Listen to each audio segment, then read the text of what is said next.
오늘은 주변 상황에 대한 통제력을 회복하는 방법에 대해서 나누어 보겠습니다. 이 영상을 보고 나시면 막막한 상황에 처해서 무력감에 빠져 있을 때 즉시 빠져나오기 위한 스타트를 어떻게 끊어야 하는지 힌트와 영감을 얻으실 수 있을 것입니다. 저는 대학 졸업 후 지금까지 15년 이상 연구 개발을 하는 사람으로 살아왔습니다. 연구 과정은 기본적으로 한 번도 겪어보지 못한 상황의 연속입니다. 사전에 수립된 계획대로 진행되기보다는 늘 예상치 못한 돌발 상황이 벌어지지요. 시나리오대로 잘 흘러가는 것이 오히려 예기치 못한 상황일 만큼 연구 개발 과정은 예측이 어렵습니다. 대학원 시절 연구 과정에서 돌발 상황이 예상될 때마다 저는 정신적으로 참 힘들었습니다. 이번 실험이 잘 안되면 어떡하지? 예상대로 실험 결과가 잘 나올까? 다른 실험실 또는 다른 연구자들과 협력해야 하는데 그들이 잘 협조해 줄까? 논문을 투고했는데 잘 안되면 어떡하지? 심사위원들이 어려운 질문을 던지면 어떡하지? 이런 걱정에 끊임없이 매몰되어 스트레스를 받고 살았던 것 같습니다. 오늘 간단하게 소개할 칼라 스타라는 분이 쓰신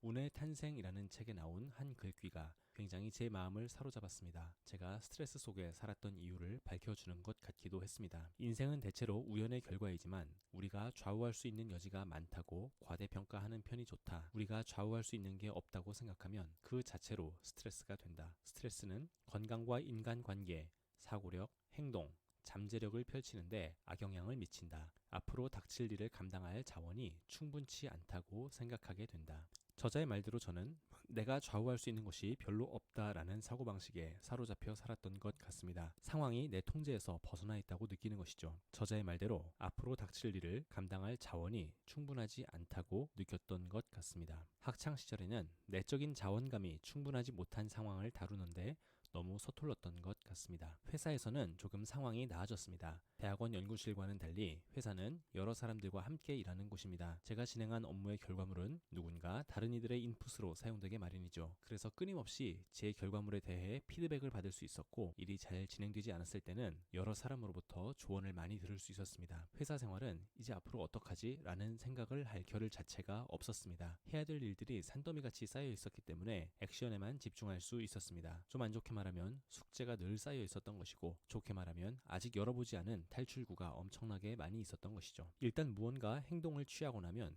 그 행동으로부터 파생되는 결과, 그리고 그 결과로부터 파생되는 또 다음 액션들이 끊임없이 생기게 됩니다. 스티븐 코비의 유명한 저서 성공하는 사람들의 7가지 습관이라는 책에 보면 영향력의 원에 집중하라는 개념이 나옵니다. 우리의 관심사가 포괄하는 영역을 관심의 원이라 하고 우리의 영향력이 미칠 수 있는 범위를 영향력의 원이라고 정의하면 다음 그림과 같이 영향력의 원이 관심의 원 내에 위치하게 됩니다. 주도적인 사람들은 우리의 통제 밖의 것에 집중하기보다는 영향력의 원에 집중한다고 합니다. 지금 당장 할 수 있는 게 무엇인지를 찾아서 그것에 집중하는 것이죠. 작은 것이라도 말입니다. 그렇게 되면 점차적으로 영향력의 원이 넓어지고 통제 가능한 것들이 많아진다고 합니다. 아까 소개드렸던 운의 탄생에서는 이와 같은 말이 나옵니다. 어떤 행동을 취했다는 것 자체가 문제 해결을 위한 첫 수순이자 제대로 된 수순이었다. 비록 내가 완전히 통제할 수는 없어도 내가 원하는 성공적인 결과를 가져오려면 내 쪽에서 어떤 행동을 취해야 했다. 저자는 이 책에서 우리의 운을 좌우하는 것은 우리의 태도이며 이는 상당 부분 뇌과학적으로 그리고 심리학적으로 증명이 가능하다고 말합니다. 우리의 삶이 통제 불가능한 운에 의해 휘둘리는 것 같아 보여도 운을 컨트롤하는 요소가